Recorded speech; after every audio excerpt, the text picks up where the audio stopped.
The palace of Aethurus Prime sparkled like a diamond under three suns. Princess Lyran stood at the grand window of the throne room, her translucent skin glowing softly with nervous energy. Today was important. Today, the humans were coming. She had never met a human before. None of her people had. The Ethorians had lived in perfect peace for 3,000 years, never venturing far from their beautiful world. They had no weapons, no soldiers, no concept of war. They didn't need such things. Her people could feel each other's emotions, share thoughts and feelings like ripples in a pond. There was no conflict when everyone understood everyone else. Lyran touched her chest, feeling the gentle hum of the collective consciousness that connected all Ethorians. It was warm and safe, like being wrapped in soft light. She had never been alone. Not really. She had never needed to be.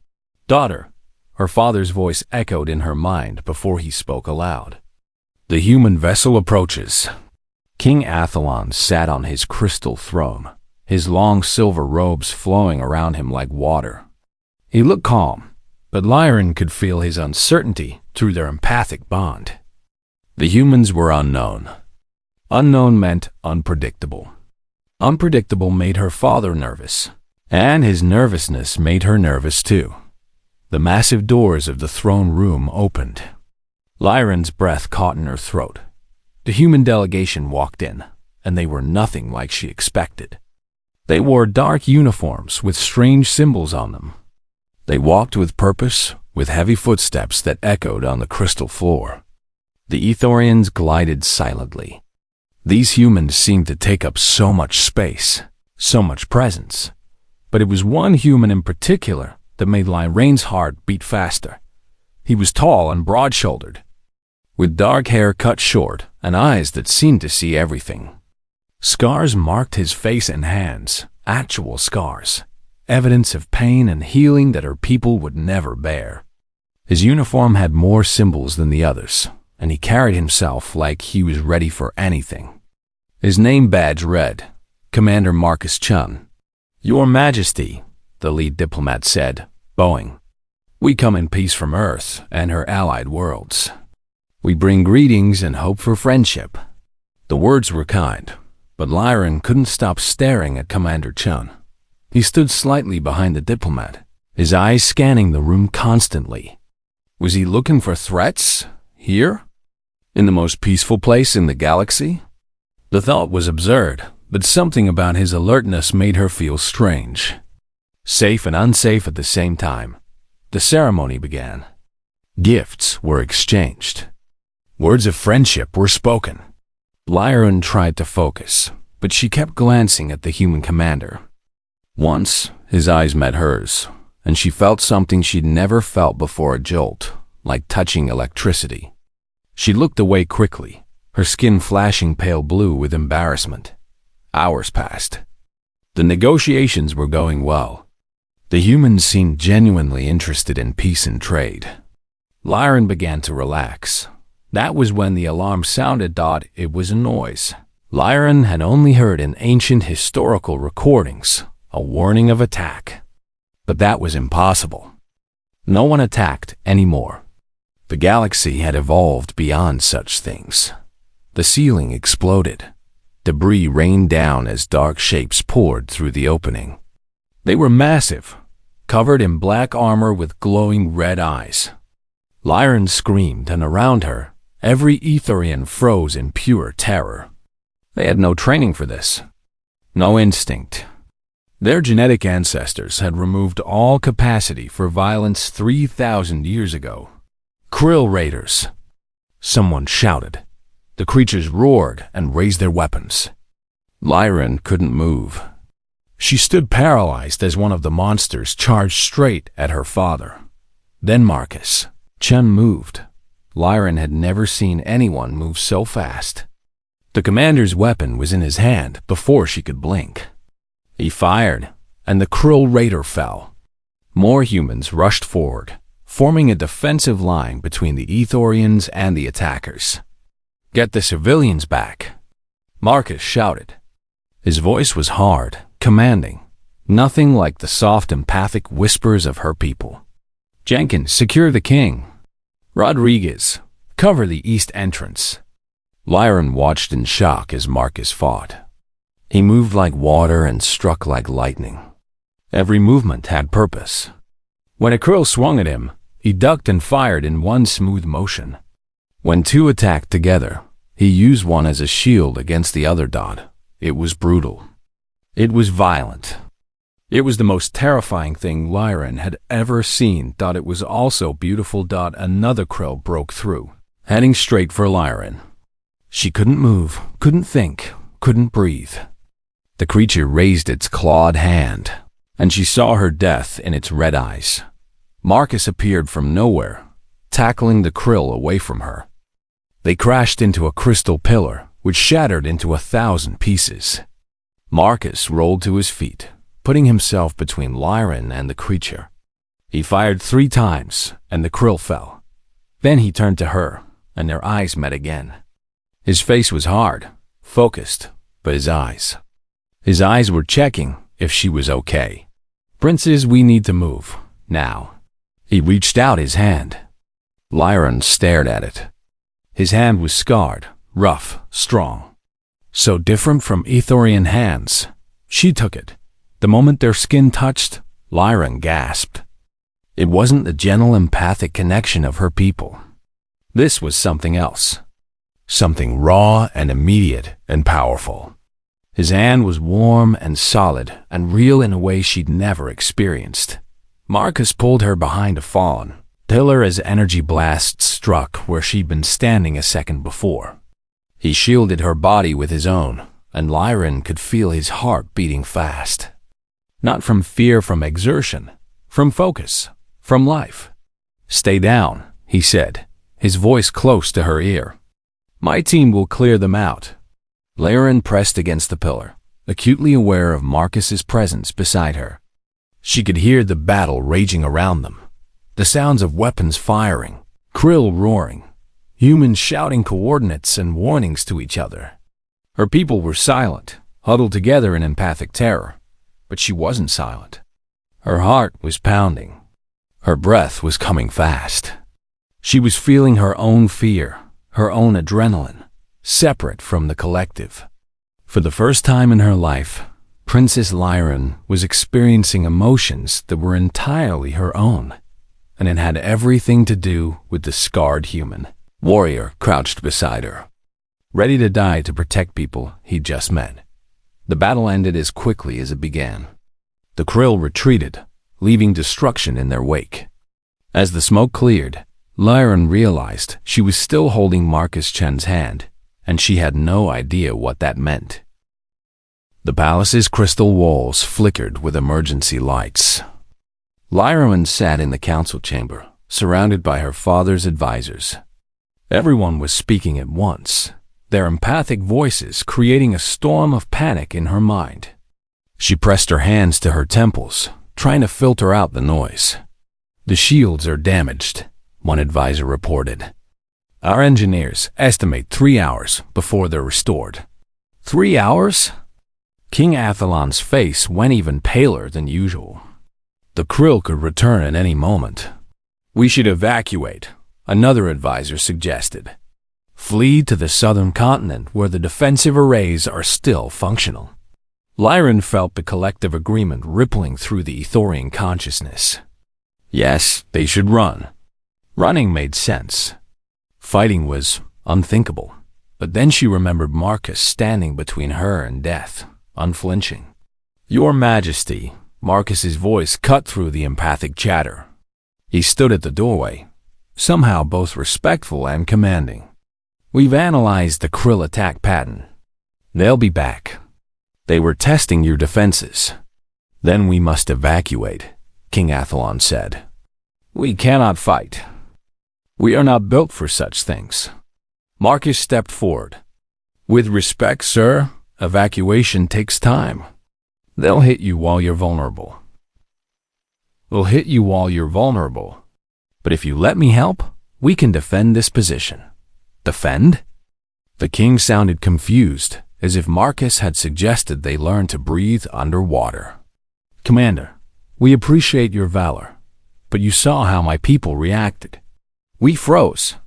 We have no warriors, no weapons, no training. Then let me train you, Marcus said simply. The council chamber erupted in empathic shock. Lyron felt it like a wave: horror, disbelief, rejection. But underneath all that noise, she felt something else. Something small and quiet, coming from within her own chest. Curiosity. That's impossible, an advisor said.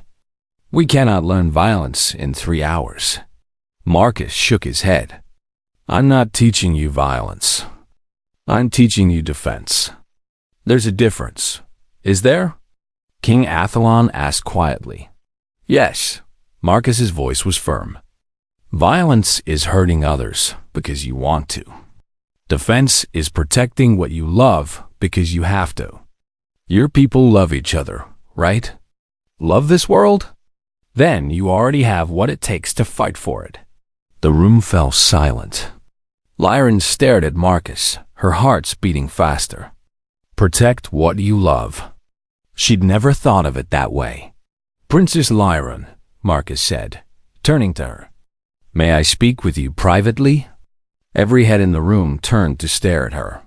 Lyron felt her father's surprise, the council's confusion, her own nervousness. But she also felt that small, curious thing in her chest growing warmer. Yes, she said. They walked to one of the smaller chambers. Marcus closed the door, giving them privacy from empathic eavesdropping. Along with him, Lyron felt strangely exposed. Without the collective consciousness to hide in, she was just herself. I need your help, Marcus said. My help? Lyron was surprised. But I'm not brave like you. Marcus smiled slightly, and it transformed his scarred face. You grabbed my hand and let me pull you to safety during an attack. You're braver than you think. Lyron's skin flushed light pink and Ethorian blush. That was just survival instinct. Exactly. That's what I need to wake up in your people. Marcus began pacing. Your people are connected empathically, right?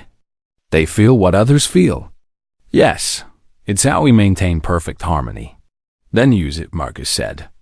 If you can feel courage, truly feel it, they'll feel it too. I can teach you to think like a warrior, and you can share that with your people. I don't understand. Think like a warrior? Marcus stopped pacing and looked at her directly. Warriors don't fight because we love violence. We fight because we love something more than we fear dying. What do you love, princess? Lyron thought about it. My people. My father. This world. Our way of life. Then imagine losing all of it. The Krill don't just kill. They enslave, destroy, erase cultures. If they take this world, everything you love disappears forever. Marcus's voice was gentle but firm. Now ask yourself, would you rather die trying to stop that or live knowing you could have fought? The question hit Lyron like a physical blow. She'd never considered such a choice. Her people avoided discomfort, pain, conflict. But this wasn't about comfort. This was about existence. I would rather fight, she whispered, surprising herself. That's courage, Marcus said. That's what I need you to share. Over the next hour, Marcus taught her. Not how to shoot a weapon or throw a punch, but how to think. He taught her about tactical awareness, understanding her surroundings, seeing exits and cover. He taught her about calculated risk, knowing when to push forward and when to fall back. He taught her about unit cohesion, how working together made everyone stronger. But most importantly, he taught her about purpose. Every warrior needs a reason, Marcus explained. Mine is simple. I protect those who can't protect themselves. What's yours? Lyron looked at him, at this human who had traveled across the galaxy and still chose to defend strangers. I want to be someone my people can believe in. Not just a princess they serve, but someone who stands with them. Then be that person now, Marcus said. They need you. When they returned to the council chamber, Lyran stood straighter. She walked differently. Marcus had awakened something in her, and she let it flow through the empathic connection. King Athalon gasped. "Daughter, what? What is this feeling?" "Courage, father," Lyran said. Her voice was steady. "Commander Chun is right. We can defend our home. We must defend it." The Ethorians in the room felt what she felt: determination, purpose, willingness to face fear. It was foreign and uncomfortable and terrifying, but it was also contagious. "Tell us what to do," one advisor said, his voice trembling but willing. Marcus stepped forward and began organizing. He split the Ethorians into groups, teaching them basic defensive positions. He showed them how to use their palace's architecture for cover. He had human engineers work with Ethorian technicians to create improvised barriers. Lyran worked beside him, translating his tactical concepts into empathic impressions her people could understand.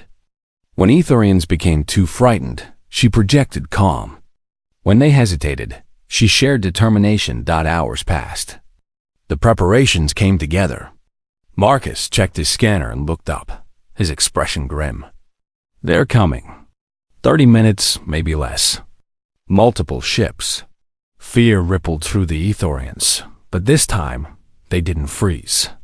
They moved to their positions, their movements clumsy but willing. Lyran found herself at a defensive position overlooking the main courtyard. Marcus beside her. The weight was agonizing. She could feel her people's terror, but underneath it, she felt their resolve. "Marcus," she said quietly, "why did you help us? You could have evacuated with your delegation." He was silent for a moment. "Because leaving people to die when I could help, that's not who I am. That's not who humans are." Lyran felt that warmth in her chest again, stronger now. It wasn't empathic resonance. This was something personal, something just for him. The alarm sounded. Above them, Krill ships descended like black knives cutting through the sky. Marcus checked his weapon. "Remember what I taught you. Stay focused. Stay together. Protect what you love." Lyran nodded, her hands shaking but her heart steady. For the first time in her life, Princess Lyran of Etheris Prime was ready to fight. The Krill came like a storm of darkness and fury. Their ships landed in the palace courtyard, crushing the beautiful crystal gardens beneath their weight. Raiders poured out, twice as many as before, their weapons glowing with destructive energy. But this time, the Ethorians didn't freeze. Following Marcus's plan, they activated defensive barriers. Automated turrets that had sat dormant for millennia suddenly came to life, targeting the Krill ships. It wasn't much, but it was something. It was resistance. Lyran crouched behind a crystalline barrier, her heart pounding so hard she thought it might break through her chest. Beside her, Marcus was calm and focused, directing the defense with quick commands through his communication device. East Wing, fall back to secondary positions. West Wing, hold your ground. North Team, redirect those turrets to target their landing ships. His voice was steady, confident. Lyran tried to mirror that confidence through the empathic network.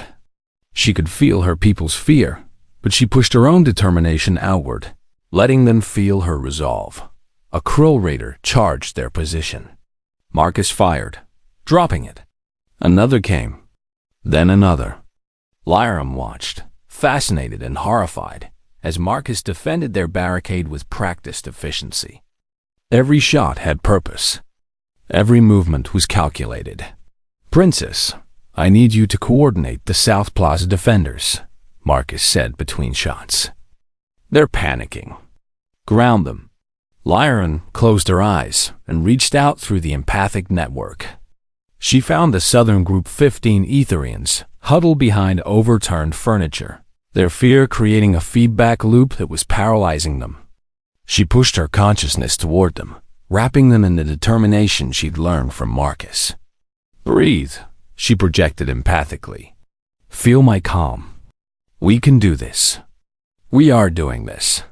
The feedback loop broke. The Southern defenders steadied. Good work, Marcus said, and the approval in his voice made that warmth in her chest glow brighter. The battle raged for what felt like hours, but was probably only 20 minutes.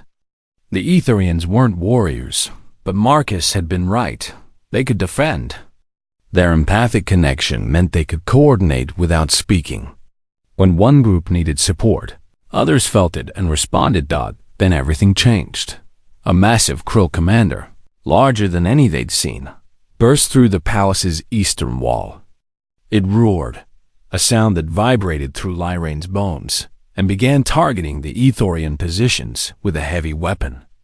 That's a Krill Warmaster, Marcus said grimly. Standard weapons won't bring it down. The creature fired, and an entire defensive position vanished in an explosion of crystal and light. Lyrane felt the deaths through the empathic network, sharp, sudden absences where living minds had been. She cried out, the pain overwhelming. Princess.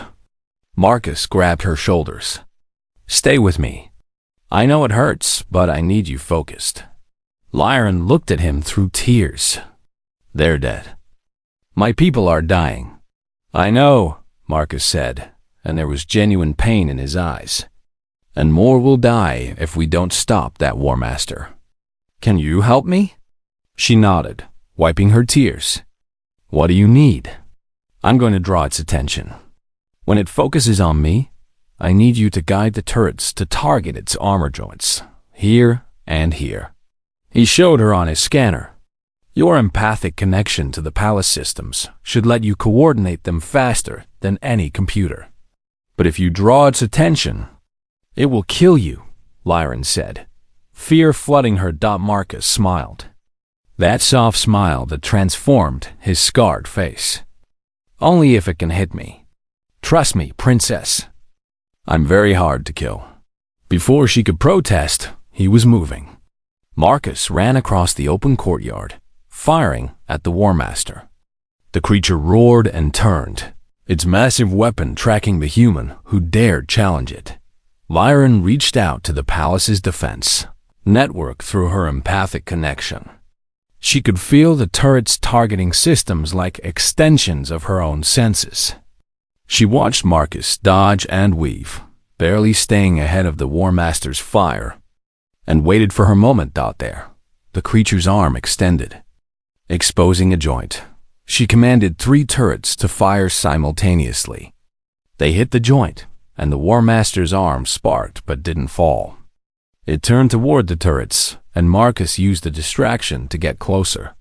Lyrane's mind raced. She needed more power, more coordination. Through the empathic network, she reached out to other Ethorians. Help me, she projected. Link with me. Make us stronger. They responded. Dozens of Ethorian minds joined with hers, creating a unified consciousness.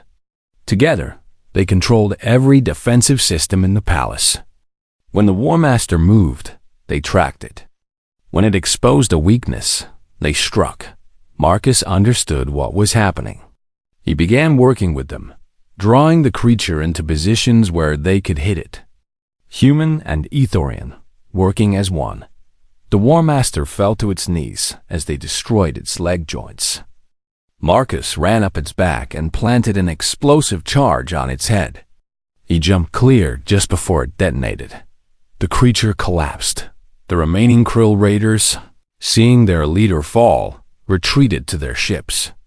Within minutes, they were gone. Silence fell over the palace.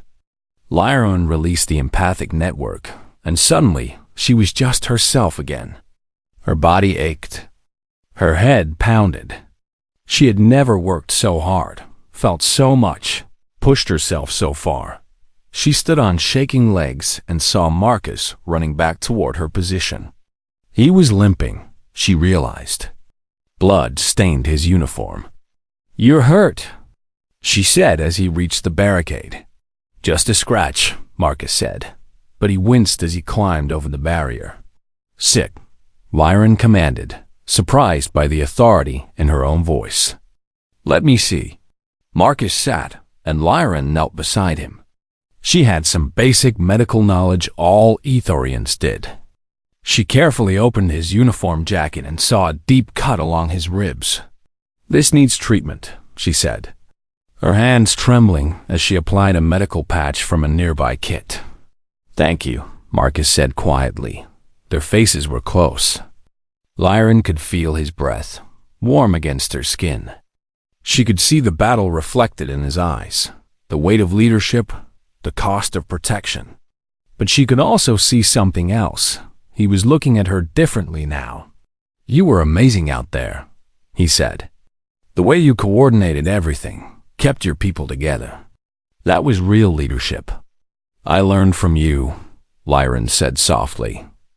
Her hands were still on his ribs, and she became acutely aware of the contact. His skin was warm under her fingertips. She could feel his heartbeat. "Lyran," Marcus said, and it was the first time he'd used her name without her title. Commander Chun." A human soldier ran up. "Sir, the fleet is requesting a status update." The moment broke. Marcus stood, wincing, and became Commander Chun again. "Tell them the palace is secure." Krill retreated. "We'll need medical teams for the wounded." The soldier saluted and left. Marcus looked down at Lyran, something unspoken in his eyes. "I should check on my team. Make sure everyone's accounted for." "Yes," Lyran said. "Of course." He started to leave, then turned back. "Your people are lucky to have you, Princess. You're braver than any warrior I've known."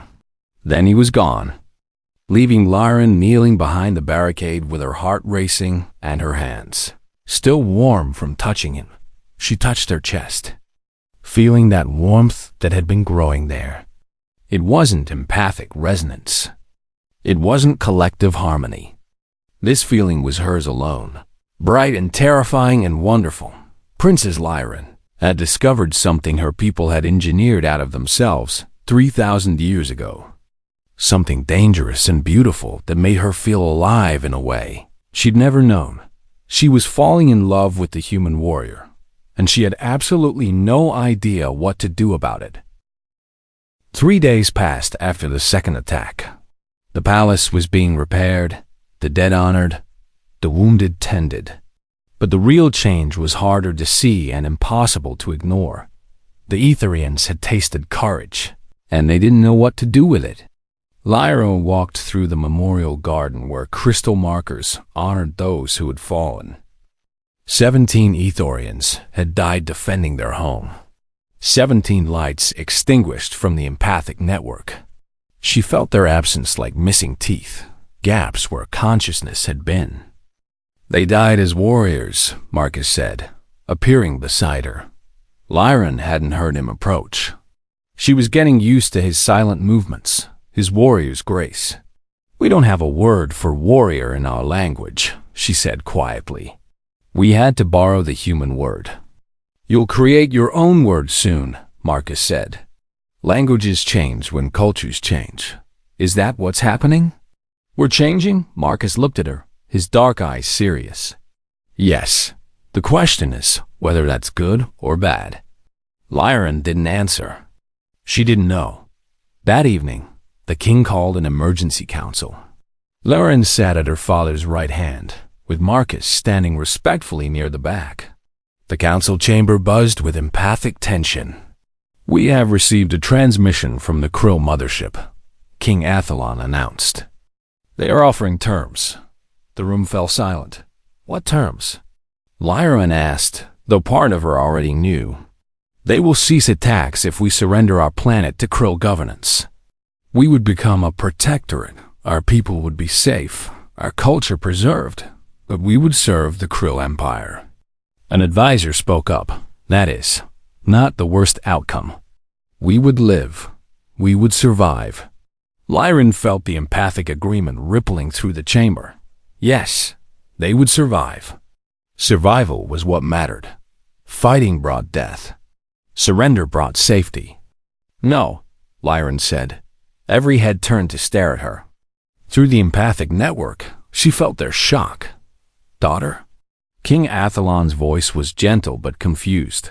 Lyran stood, her legs trembling but her voice steady. I said no. We cannot surrender.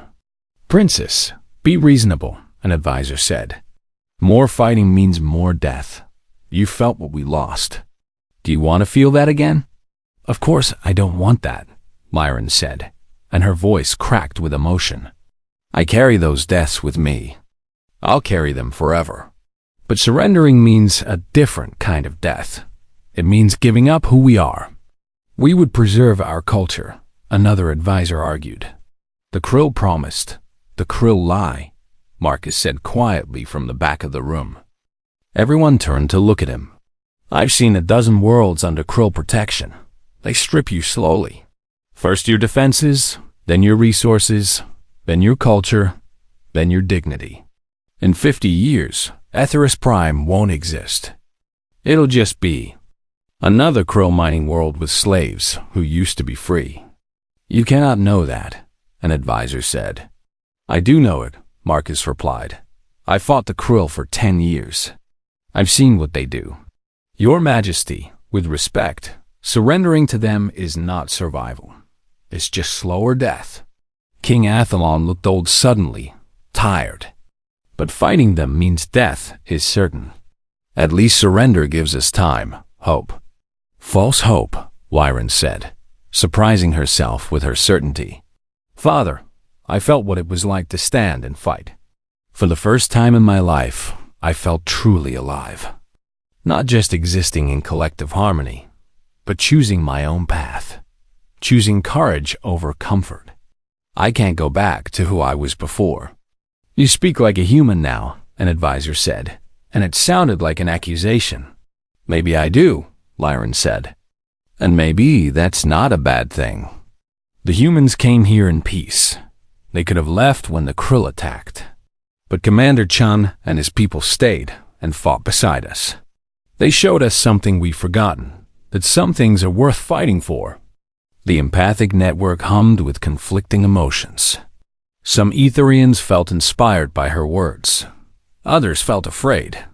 Still others felt angry that she would suggest more violence. King Athalon looked at his daughter for a long moment. We will vote, he said finally. All of Etheris will decide together, as we have always done. Surrender or fight. Over the next hour, the vote was conducted through the empathic network. Every Etherian on the planet cast their consciousness toward the decision.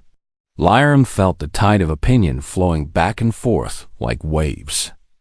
The result came. Surrender won by a significant margin. The Etherians chose safety over courage. Lyran felt like someone had punched her in the chest. She looked at her father, saw the relief in his eyes, and felt a sharp, painful emotion she'd never experienced before. Disappointment. In her people, in her father, in the choice they'd made. It is decided, King Athalon said. We will contact the Krill and accept their terms. No, Lyran said again, but this time her voice was small. Marcus caught her eye from across the room. In his expression, she saw understanding and sadness. The council adjourned. Lyran fled to the palace gardens, no longer beautiful with their trampled flowers and broken fountains. She sat on a bench and let herself cry, not empathic crying, but her own tears, her own grief. Princess, Marcus stood a respectful distance away. They chose surrender, Lyran said bitterly. After everything we did, everything we proved we could do, they chose to give up. Marcus sat beside her, careful to leave space between them. They chose what felt safe. Most people do. You don't. I'm a soldier. We're strange that way. He smiled slightly. But I understand their choice, even if I don't agree with it. I don't understand it, Lyran said. I felt what it was like to fight for something. How can they just give that up? Because they're scared. And fear makes people choose comfort over freedom every time. Lyran looked at him. What will you do now? Your mission was to establish diplomatic relations. There's nothing left to negotiate. Marcus was quiet for a moment. My fleet will stay in orbit until the transition is complete. Then we'll leave. We can't force you to fight. That's not who we are either. So you'll just leave us to the krill. We'll leave you to your choice, Marcus corrected gently. I wish it were different, but I can't fight your war for you. Lyran felt that warmth in her chest again, but now it was mixed with an aching cold. When will you leave? 3 days. Maybe 4. 3 days. The words hit Lyran like a physical blow. 3 days until Marcus left. 3 days until she was alone again, trapped in collective harmony with people who chose comfort over courage. 3 days until she lost the one person who had shown her what it meant to be truly alive. Marcus, she said quietly, using his name for the first time. I don't want you to go. He looked at her, and something shifted in his expression.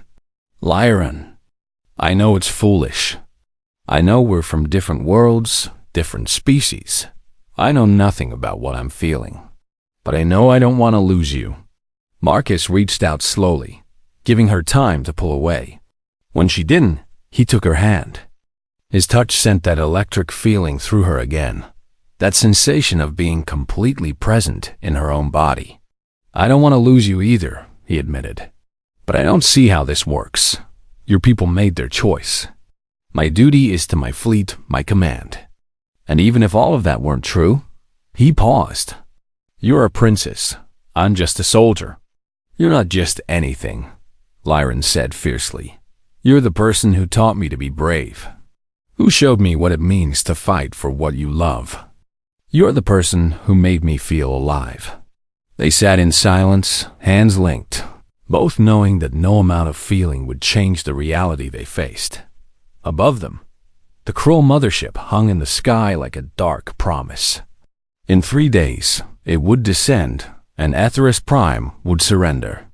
And the human warrior who had awakened something fierce and beautiful in a timid alien princess would be gone. 2 days passed like a slow death. Lyran watched as her father prepared for the krill arrival. Treaties were drafted. Protocols established. The Etherians moved through their preparations with the calm efficiency of people who had made peace with their choice. But Lyran had not made peace with it. She stood in her chambers, staring at her reflection in the crystal mirror. The princes looking back at her seemed different now. Her eyes held something they hadn't before, a sharpness, an awareness. Marcus had awakened this in her, and she couldn't put it back to sleep. A soft knock interrupted her thoughts. Enter, she said. Marcus stepped in, and her heart leaped at the sight of him. He wore his formal uniform, crisp and decorated with symbols of his service. He looked like he was preparing to say goodbye. I wanted to see you before the ceremony tomorrow, he said quietly. To say, don't, Lyran interrupted. If you say goodbye, I think my heart will break. Marcus crossed the room to her. They stood close, closer than proper, but Lyran didn't care about proper anymore. I resign my commission today, Marcus said suddenly. Lyran's eyes widened. What? I sent the paperwork this morning. In 3 days, I'll no longer be Commander Chen of the Earth Defense Fleet. I'll just be Marcus Chen, civilian. But why? The military is your life. Marcus looked at her with an intensity that made her breath catch. Because I can't leave you. I tried to convince myself I could walk away, do my duty, move on to the next mission. But I can't. Every time I think about leaving, it feels like ripping out part of my soul. Marcus. I know it's complicated, he continued. I know we're from different worlds. I know your people chose surrender, and I'm a warrior to my bones. I know all the reasons this doesn't make sense. But I also know I've never felt about anyone the way I feel about you. Lyran felt tears forming. I don't even know what this feeling is called in human terms. Love, Marcus said simply. It's called love. Love. Such a small word for something so enormous, so overwhelming, so beautiful and terrifying. I love you, Lyran whispered, testing the words. They felt right. They felt true. Marcus cupped her face gently in his scarred hands. I love you too. He kissed her then, and Lyran understood why humans valued physical touch so much. It wasn't the empathic resonance of her people. It was something deeper, more personal, more powerful. It was choosing to connect with one specific person in a way that was entirely your own. When they finally pulled apart, Lyran was trembling. What do we do now? I don't know, Marcus admitted. But we figure it out together. A loud alarm shattered the moment. Not the attack warning, something else. Marcus's communication device crackled to life. Commander, sorry, Mr. Chun, a voice said. You need to see this. The plaza, now. They ran to the main plaza and stopped in shock. Hundreds of Ithorians stood there, facing the palace. At their front stood several members of her father's council, including the elderly advisor who had argued most strongly for surrender. What's happening? Lyran asked. The old advisor stepped forward. Through the empathic network, Lyran felt his determination, his fear, his courage, the same courage she'd shared with them during the battle. Princess Lyran, he said formally, we have come to change our vote. What? We have been thinking, feeling, discussing. The collective made a choice out of fear. But many of us, individually, believe we were wrong. He looked at the crowd behind him. We number nearly 2,000 now. 2,000 Ithorians who choose to fight rather than surrender. Lyran felt her legs go weak. 2,000? It is not the majority, the advisor admitted. But it is significant. We wanted you to know that you are not alone in your choice.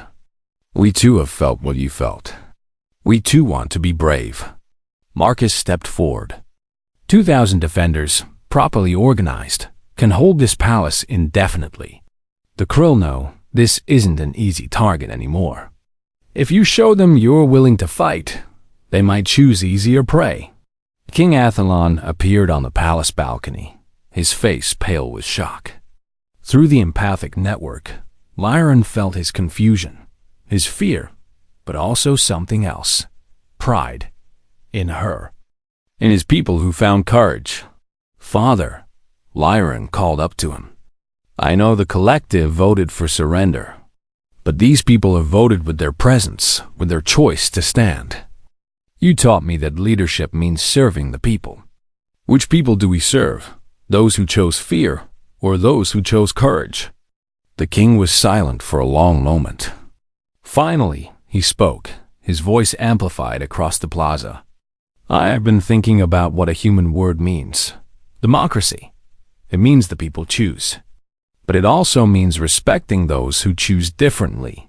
He looked at the gathered Ithorians. I cannot force the majority to fight, but I can allow those who wish to fight the freedom to do so.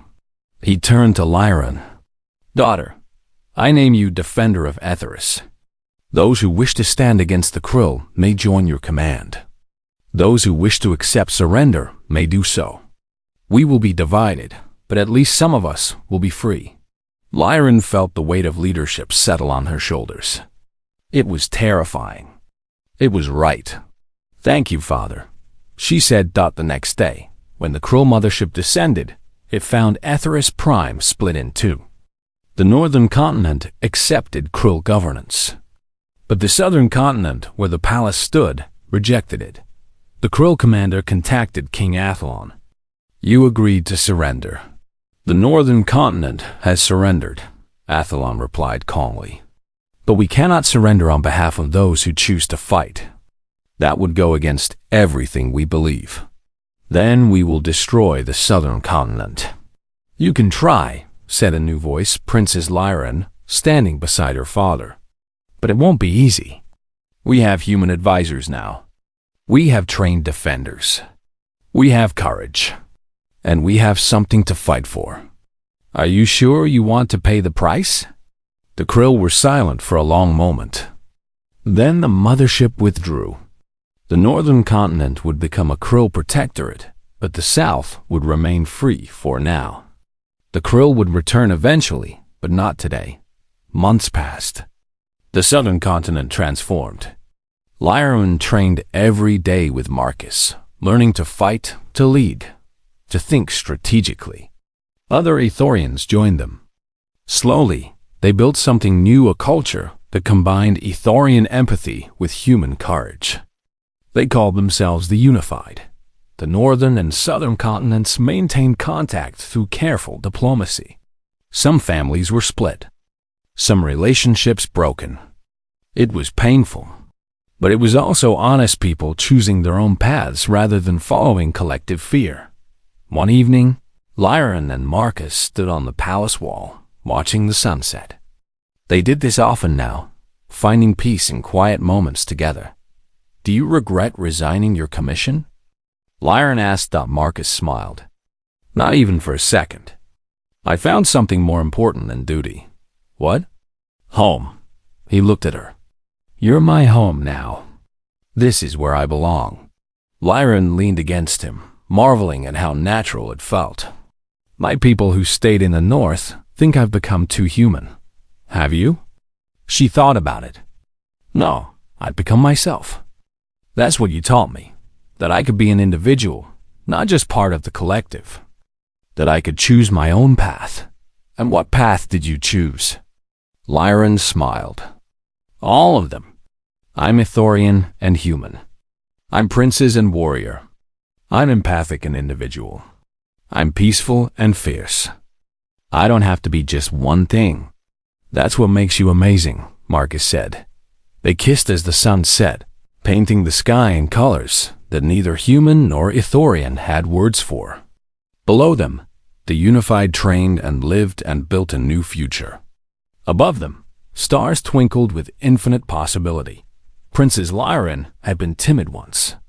She had lived in fear, hidden in collective harmony, never knowing what it meant to be truly herself.